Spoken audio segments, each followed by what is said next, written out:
Catfishing, it is more than just fishing, it's really a journey into murky waters. You're hunting for powerful, elusive creatures. These fish, well, they command respect. They are survivors for sure. Many tales speak of their size and strength. So, are you prepared to meet these underwater titans? This is your first step into their world. Let's begin this adventure together. First, you need the right equipment. A medium to heavy action fishing rod is good, and it should be about 6 to 7 feet long. Pair this with a sturdy spinning or bait casting reel. Strong fishing line is absolutely essential. Use at least 15 to 20 pound test monofilament, or you could choose a braided line.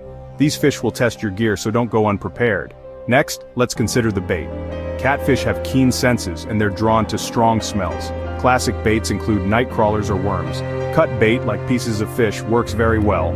Some anglers swear by chicken livers or perhaps prepared stink baits. The smellier, the better, honestly. These aromas travel far in the water and call the catfish from their hiding places. Finally, let's talk hooks and sinkers. You'll need strong, sharp hooks. Circle hooks are excellent for catfish. Sizes 1/0 to 8/0 are common. They help hook the fish in the corner of the mouth, which makes for easier release if you choose. A sinker, or weight, takes your bait down, and its size depends on the current. A Carolina rig or a slip sinker rig is effective. Now, where do these catfish hide? They prefer deep pools and rivers. Look for areas with slow-moving water. Fallen trees, known as snags, are good spots. Undercut banks also provide cover. In lakes, search near drop-offs or channels.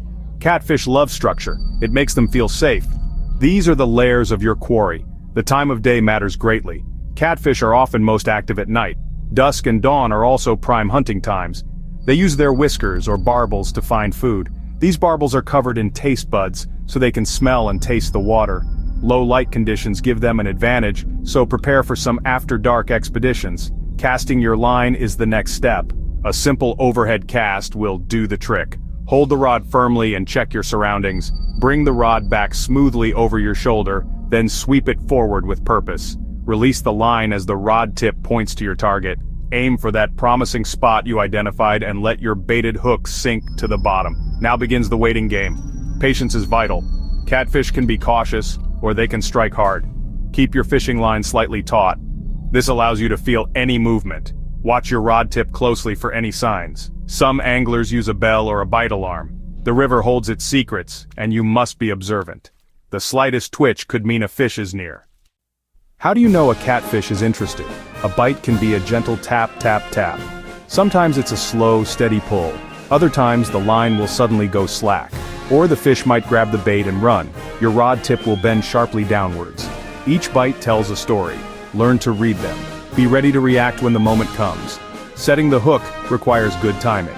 When you detect a definite bite, act. Reel in any slack line quickly, then pull back on the rod firmly and steadily. This is not a wild, jerking motion. You want to drive the hook point home.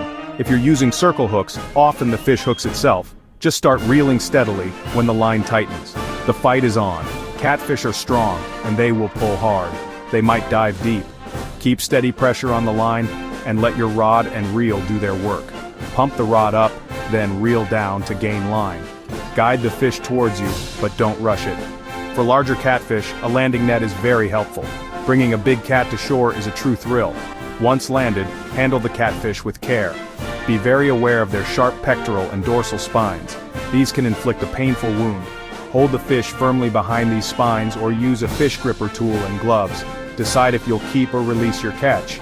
If releasing, do so quickly and gently.